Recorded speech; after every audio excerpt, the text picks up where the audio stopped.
These days, we know the 13th of Adar to be the Fast of Esther. But this wasn't always the case.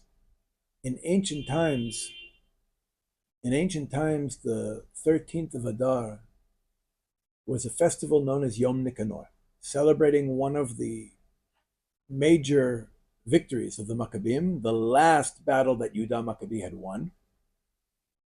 It was a time when the Emperor Demetrius, who had escaped Roman captivity, returned to Antioch and killed his cousin, the child king Antiochus V, killed Lysias, took power, sent the general Befriends to conquer Jerusalem after the Maccabean had liberated it in the Battle of Beit Sur, what we celebrate in Hanukkah. So now the Seleucid Greeks have retaken Jerusalem and installed a Kohen named Eliakim as Kohen Gadol. He calls himself an alchemist. That's like his Greek name, alchemist. And the alchemist tells the emperor Demetrius, there's no way we're going to have peace in Judea as long as Yehuda Maccabi and his followers are alive. Yehuda Maccabi is still leading a small group of guerrillas in the mountains, even though the Hasidim have left him. The majority of his fighters came from a group called the Hasidim. They've gone home.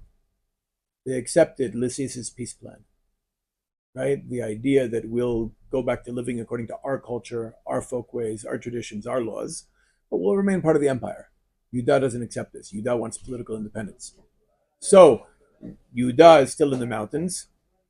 The Kohen Gadol, who's a compromise candidate, he's a real Kohen, lives according to halacha, but looks at the world through a Greek lens, ideologically. But today we might call modern Orthodox.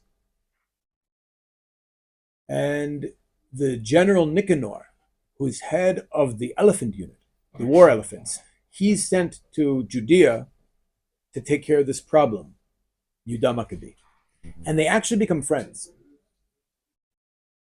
Yehuda Maccabi and Nikanor become friends. They have a lot in common. They respect each other. They're great warriors. But Alchemist is very upset by this. And he tells Demetrius, Nikanor is not doing his job. And now Demetrius comes down on Nikanor. Nikanor is very upset. So he is now determined to kill Yehuda Maccabi. And Yehuda disappears. And Nikanor is angry. And he threatens the Kohanim. And he points to the Beit HaMikdash. And he threatens to burn it down unless Yehuda is handed over. The day before battle, Yehuda and his forces, small force, between 2,000 and 3,000 men, they fast, as was our custom before battle. And that night, Yehuda has a dream in which Chonio, the last legitimate Kohen Gadol, who might have been his grandfather, who might have been Yochanan, when we say Matityahu ben Yochanan Kohen Gadol, that might have been Chonio. Chonio visits Yehuda Maccabi in his dream and introduces him to Yirmiyahu Navi, who hands him a golden sword, tells him to go fight. That's important, very significant, because Yirmiyahu was likely the source that the Hasidim were using in their argument against the Maccabean, saying we can accept foreign rule over our land. Because Yirmiyahu, as a prophet, urged Judea to accept Babylonian rule over our land. By giving Yehuda the golden sword, he's saying, don't let them use me as a source. The halacha is, we fight to free our land. Right? We know that to be the halacha. The Ramban brings it. And the Shulchan Aruch, the Pirkei Tshuva, Vav, in Even HaEzer, Siman Ayin Hey, says that all the Rishonim and all the Achronim hold by the Ramban on this. That it's a mitzvah, it's halacha, to free our land from foreign rule always, and to not let any of our land fall into foreign hands. Right? So Yehuda is determined to make sure there is Jewish independence in our land. And Yirmiyahu basically says yes. That's halacha, generally.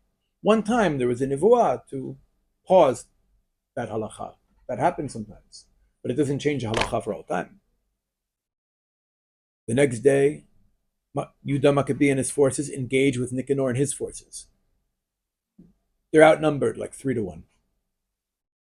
Nikanor is one of the first Greeks killed. his men flee. And Judeans pour out of their villages and attack the fleeing soldiers, killing everyone. Yehuda cuts off the head and right arm of Nikanor, hangs it on the wall of the Beit HaMikdash that he had threatened, and declares a festival, Yom Nikanor.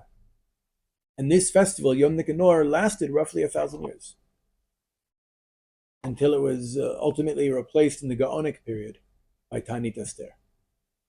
And even though we obviously observe Tanit Esther, that's what Am Yisrael does today, on the 13th of Adar, during the day, at night we can still celebrate Yom Nikanor. And we can bring it back. And we should learn it to Megillah. We have it to Megillah. Maccabean Bet, chapters 14 and 15.